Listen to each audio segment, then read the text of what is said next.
What is the harm in voting yes? What's the actual harm or damage that it will cause? The problem for me is that this is not just about recognition of Aboriginal and Torres Strait Islander peoples in the Constitution. There are two elements to this. One is recognition, and the other one is the mechanism of voice. This is an advisory body or a committee embedded in the Constitution forever. And then there's the practical experience that I bring that says, I don't believe that another advisory body, another committee, on top of all the committees that already exist, is going to deliver what it says it will, and that is improving the lives of Indigenous peoples. And I'm not convinced that this is the right way to get outcomes or the best way to get outcomes for our most vulnerable.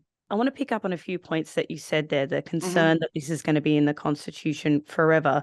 I mean, it is true that a mandate for a voice will be permanent, but the shape of it is able to change. And surely that is the job of a politician like yourself, if the voice isn't working, to change it, to make it work better, correct?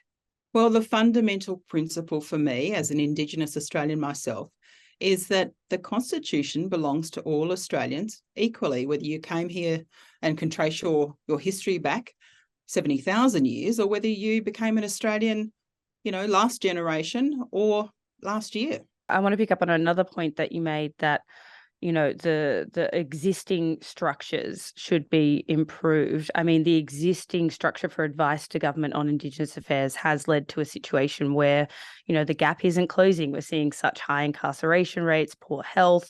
Surely something needs to change there. Yeah, but I'm not convinced this is actually the answer. I come from a workplace where accountability is always the first focus. And I don't believe what we have sufficiently done is focus on those organisations that deliver programs right now to improve the lives of Aboriginal and Torres Strait Islander peoples.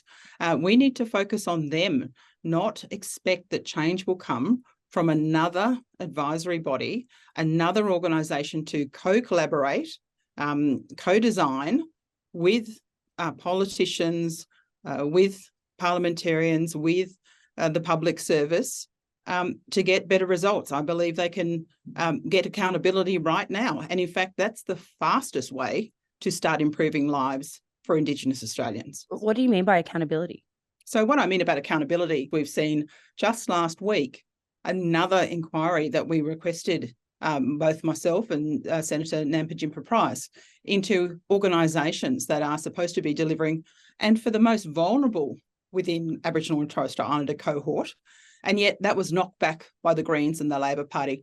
I was personally disappointed, and as a politician, I was disappointed in that, because I think the evidence is clear that we can get greater accountability by calling on those organisations that are delivering now to do better.